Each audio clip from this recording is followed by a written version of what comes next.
Namaskaram, Govind Devji, Namaskar, Swamiji. Sadhguru Maharaj. Namaskaram, wonderful to be talking to you.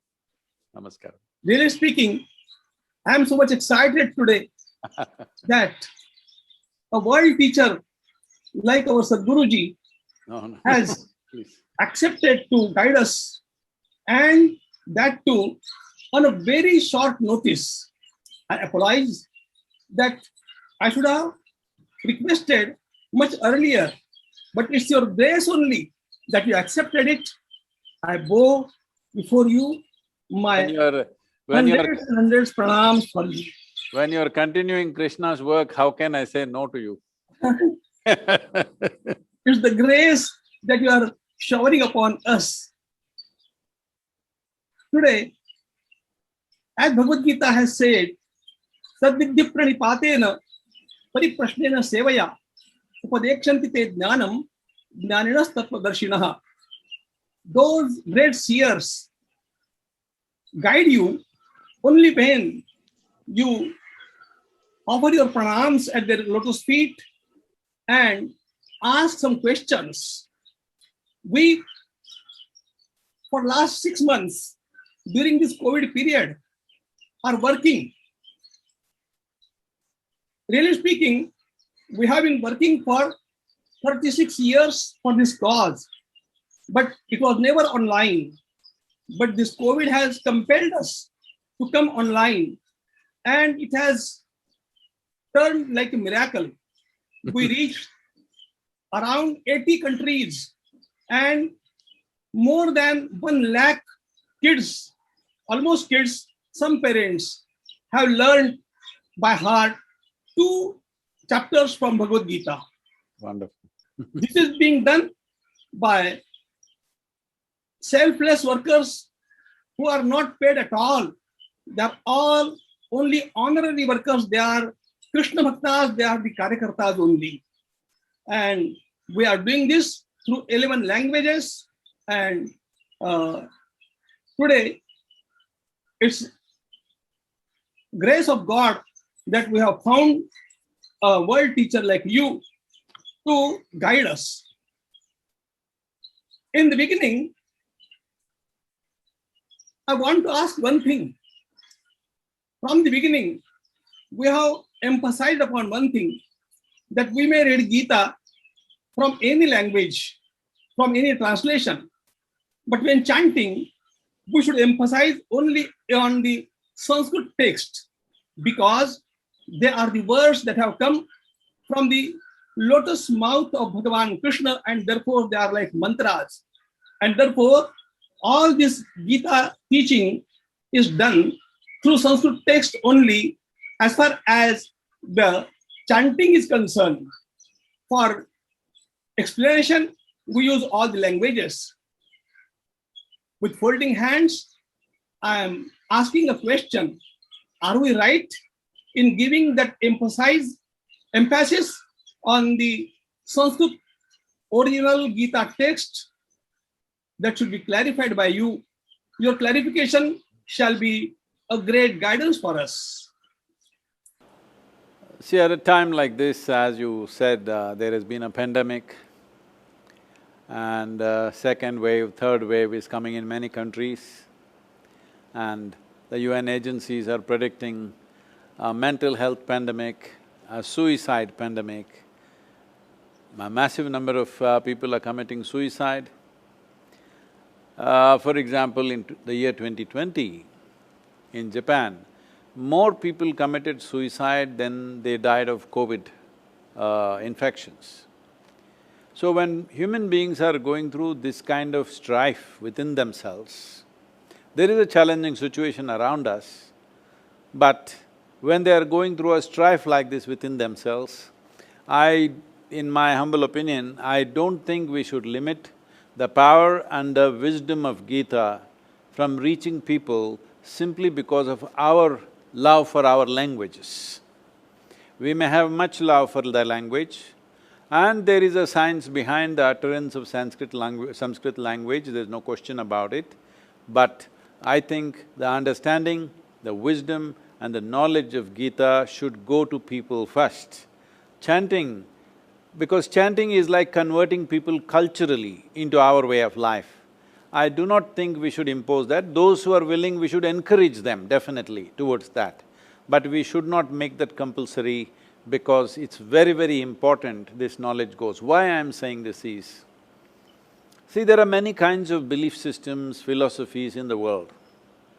But in my opinion, I clearly see this, that for the next generation of people, this… in India, our way of looking at things is we look at the divine as an empowerment for us so that we heighten ourselves and function at a higher level.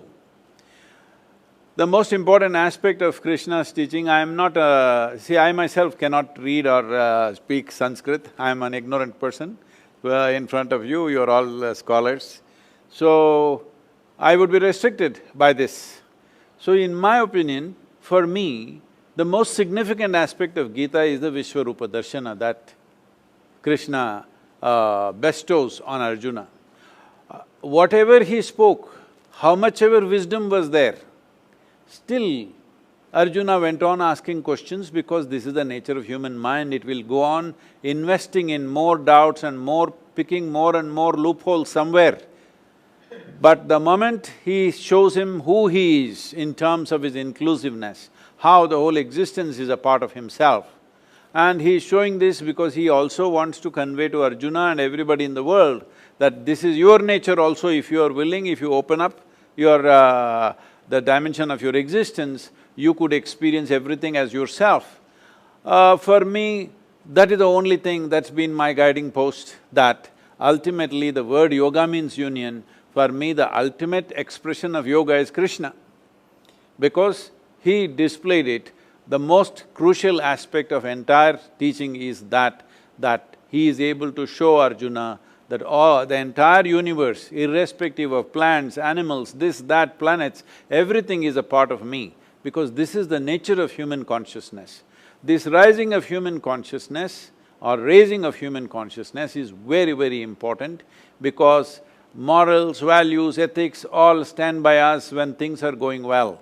When there is crisis or when there is mortality hanging in front of our face, the only and only thing which takes us beyond that is really human consciousness, which is all-inclusive, and this is what Krishna represents for me.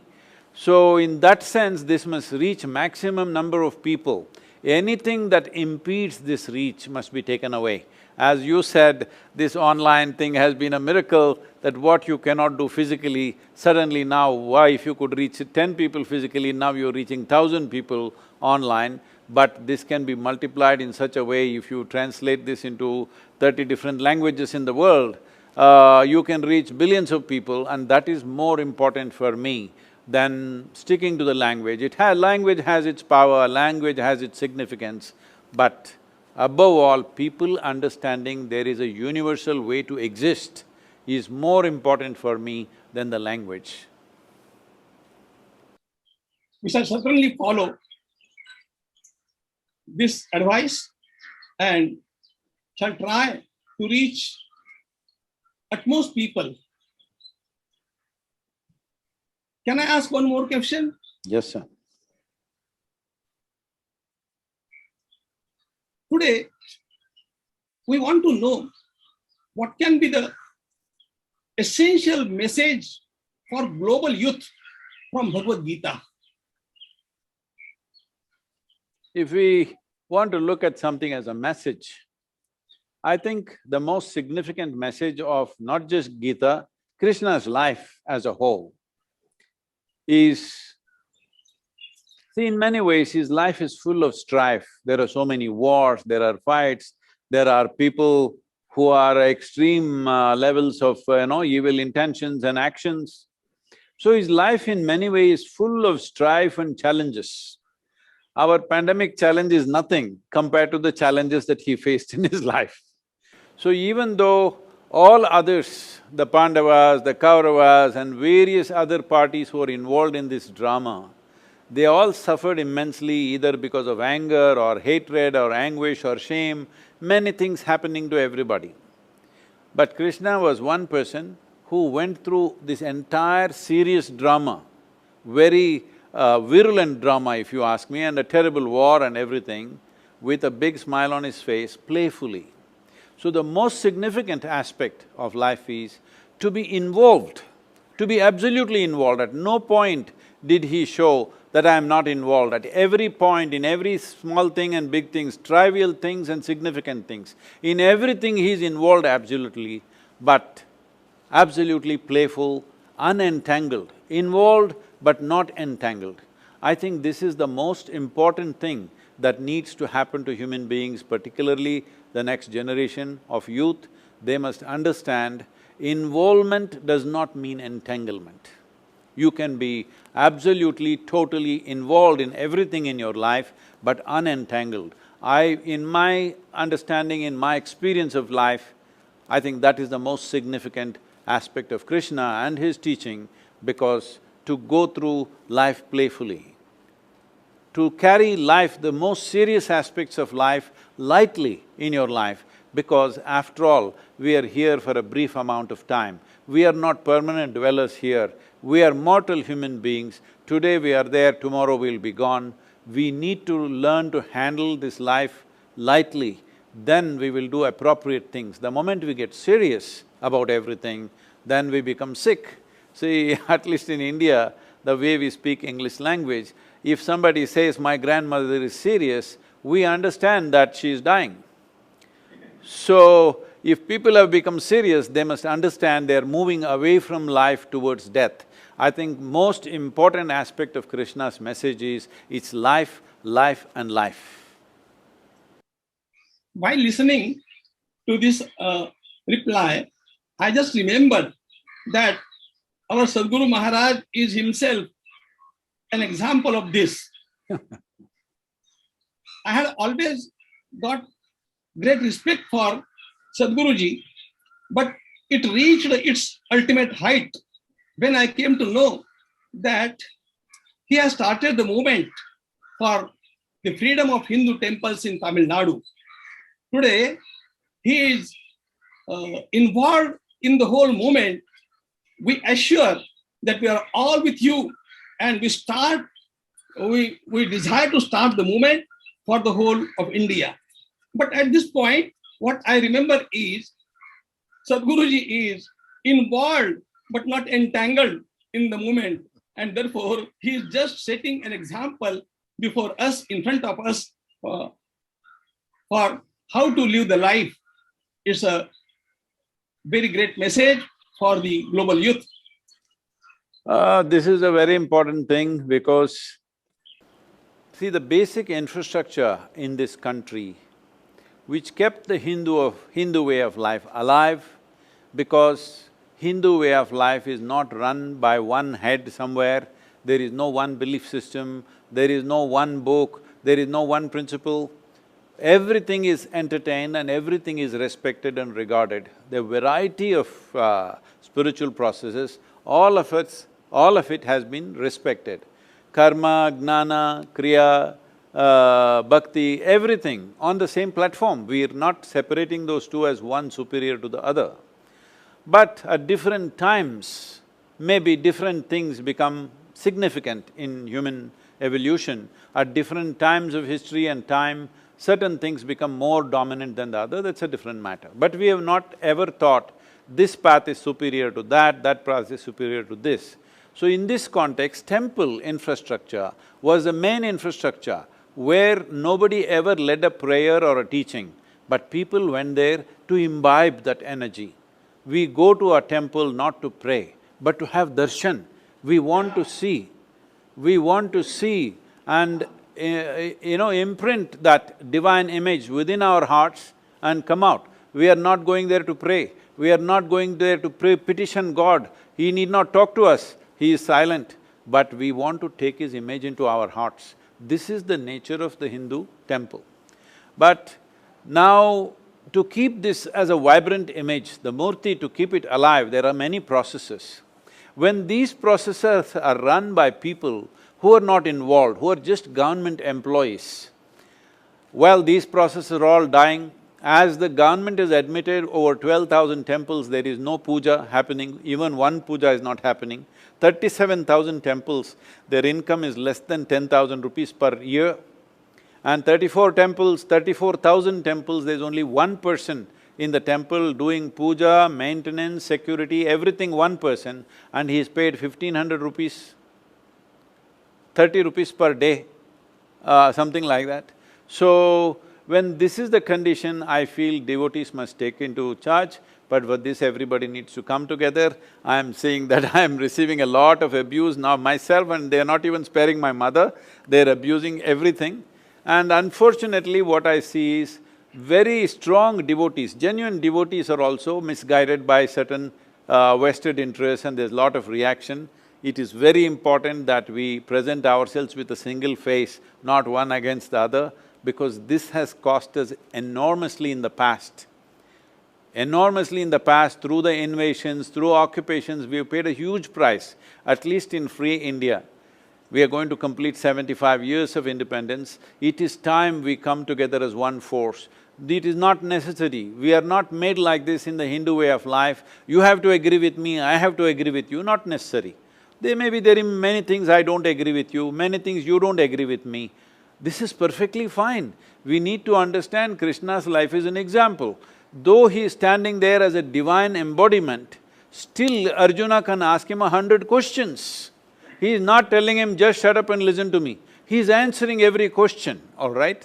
So this is the nature of our culture. It is not necessary we have to agree with each other, but still we must understand the fundamental purpose is same. So we should not go in divergent ways, which unfortunately is happening in the country. I hope we come to our senses and function as one unit, because the demographics of the nation is changing in such a way.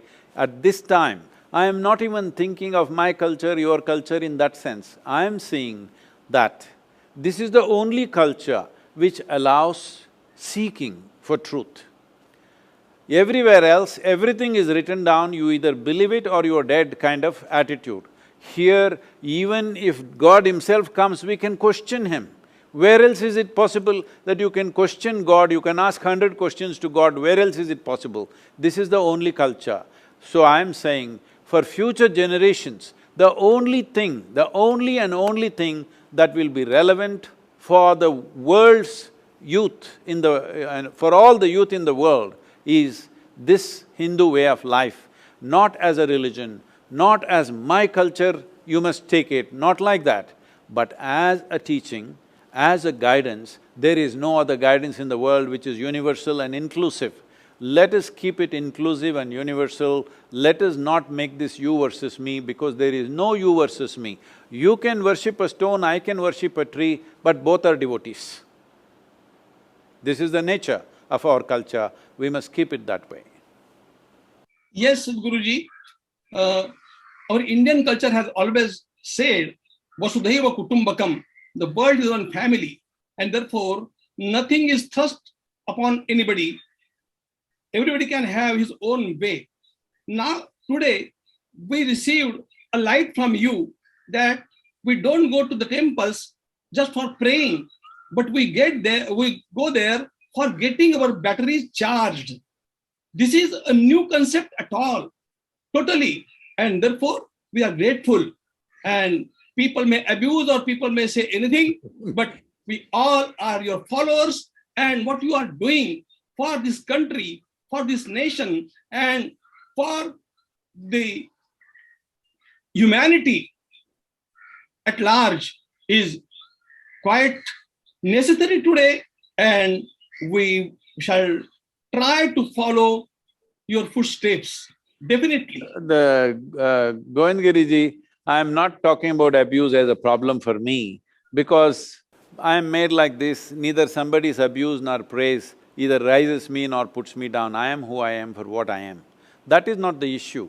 But the problem is, right now there is an express need in the world, as you are doing, spreading the Gita teaching through online for 1 lakh people, whatever. 1 lakh people is not enough, 1 billion people, 5 billion people needs to happen. If this needs to happen, it is important that we don't get against each other and unnecessarily impede the work. Because in this generation, if we don't do it, our own youth will lose it. Once our own youth have lost it, you can't take it to the rest of the world. I very strongly feel, if this spiritual seeking has to live, we have a significant responsibility in the next 20 to 25 years. If we don't do this work, after that it could be very late to revive that. All of us are committed for this cause and we shall take it ahead, definitely. Can you please guide how Bhagavad Gita can be useful in these days of pandemic for all the people? See, I am not an expert on the Gita as you are, Swamiji, but in my understanding… Whatever you are speaking is Gita only. This is what my being sings within me. I've unfortunately not spent, because I got all Western educated, I did not go into the scriptural studies in any way. But in my understanding, what I see is, when you say Gita, we are not talking about a song that somebody sings. We are talking about a song that our soul sings. My body and your body may sing different songs. My mind and your mind may sing different songs. My emotions and your emotions may sing different songs. But my soul and your soul cannot sing different songs. It sings only one song. Great. And in whatever ways they have tried to put it into language, because putting this into language is not easy. I personally feel it's almost nearly impossible. You can talk around it, the real song can never be put into words. I think Gita is one of those efforts to put that into words in the closest possible manner, which has come to us through the ages, from the time of Krishna and Mahabharata and whatever. So, in this context, what is the most important thing? Simply means this. Well, Krishna is an embodiment of yoga for me, because you can only be playful even when there is life and death situation, not just for you, for everybody who's dear to you, there is life and death situation, you are still playful. This is only possible if you're well established in yoga. If you're not well established in yoga, life situations will squeeze you, life situations will crush you, life situations will make you a different kind of person in different situations. No matter life or death, still you are at ease and you're playful. This is only possible if you're deeply rooted in yoga. So as far as I'm concerned, people may see Krishna in so many ways. In my experience, he is an ultimate yogi. That's how I see him. In Bhagavad Gita also, Yatra Yogeshwara Krishna, he is not only a yogi, but he is Yogeshwara. He is the highest form of yoga. And the way you are guiding people, when Sadhguruji was not there in Coimbatore, I had been in the ashram. Oh, really? I'm sorry, Yeah. I didn't know. Yeah. I'm sorry I was not there. And I imparted this to you when we met in Omkareshwaram. But what I'm saying today is, everywhere in every nook and corner of that ashram, we saw that you have tried to protect our Indian vision, our Indian culture, totally. This is the great challenge. And the wisdom that has come from ages, it has been not only imparted intellectually, but people are given, the kids are given that atmosphere that so that they can be molded that way. We are trying to do the same thing, Sadhguruji, and therefore we shall require your guidance for this humble work many a times, not just once. Today we are very much grateful to you that you have given so much of time and showered your grace upon us, but yet we are thirsty. We shall again request some time not take much of your time, but your blessings are required. Even What? though you speak for some minutes, that shall be inspiration for us for years. And therefore, prostrating myself at your holy feet, I again express my gratitude, pranam, pranam, and pranam. Namaskaram to you, Swamiji. The work that you're doing is very important in the world, and we are always available for you in whatever way possible. The best that we can do, we will do for you. Namaskaram and thank you very much.